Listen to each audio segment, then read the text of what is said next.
உங்கள் சித்தப்பா என்ன சிஎம் வாக்கிடுவாரா? ஆனால் அது கடைசியில் அவங்க சிஎம் ஆகிட்டாங்க. எங்களுக்கு அந்த மாதிரி ஒரு யோகம் இருக்குதுன்னு சொல்கிறாங்க ராஜுன்னாங்க. அப்போ நான் சொன்னேன், யாருக்கா சொன்னதுன்னு. அவங்களுக்கு ஒரு ஜோசியமாக இருக்காங்க. ஓ ஜே அவங்க பேர் மறந்து போச்சு. அது அவங்க சொல்லுவாங்க, அவங்க நீ வா போன்னு தான் பேசுவாங்க அவங்கள. சரி சரி. நீ 2.25 நாளைக்காவது நீ சிஎம்மாக இருப்பேன்னு சொல்லியிருந்தாங்க. அது சொல்லி சொல்லி சிரிப்பாங்க.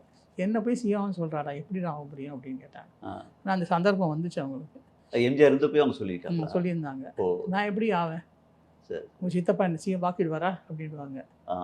ஆனால் அது கடைசியில் அவங்க சிஎம் ஆகிட்டாங்க. எங்களுக்கு ஆச்சரியமாக தான். ஆனால் நான் சொன்னேன், நீங்கள் யோசிச்சு செய்யுங்கன்னு. இல்லை எல்லாரும் சொல்கிறாங்கடா, எல்லாம் அஃபிஷியல்ஸ் தானே பார்க்குறாங்க, பார்த்துக்கலாம் அப்படின்னாங்க. இந்த டைமில் அவர் ஆர்மி அங்கே வந்தார்.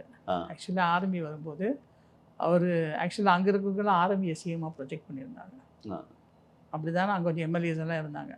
ஆனால் இங்கே என்னென்னா, இங்கே ஒரு குரூப்பு ஆர்மி கூட இருந்தவங்க தான் அவங்களும் வந்து என்கிட்ட சொன்னாங்க, எந்த காரணம் கொண்டும் சிஎம் வண்டி தோட்டத்துலேருந்து தான் புறப்படணும், உங்களுக்கு புரியுதானேன்னு கேட்டாங்க.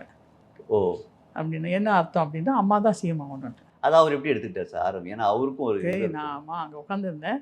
அம்மா வந்து சொல்கிறாங்க, இந்த மாதிரி நான் உங்கள்கிட்ட போய் ஒரு விஷயம் பேசுகிறேம்மான்ற ஆரம்பி சொன்னார்.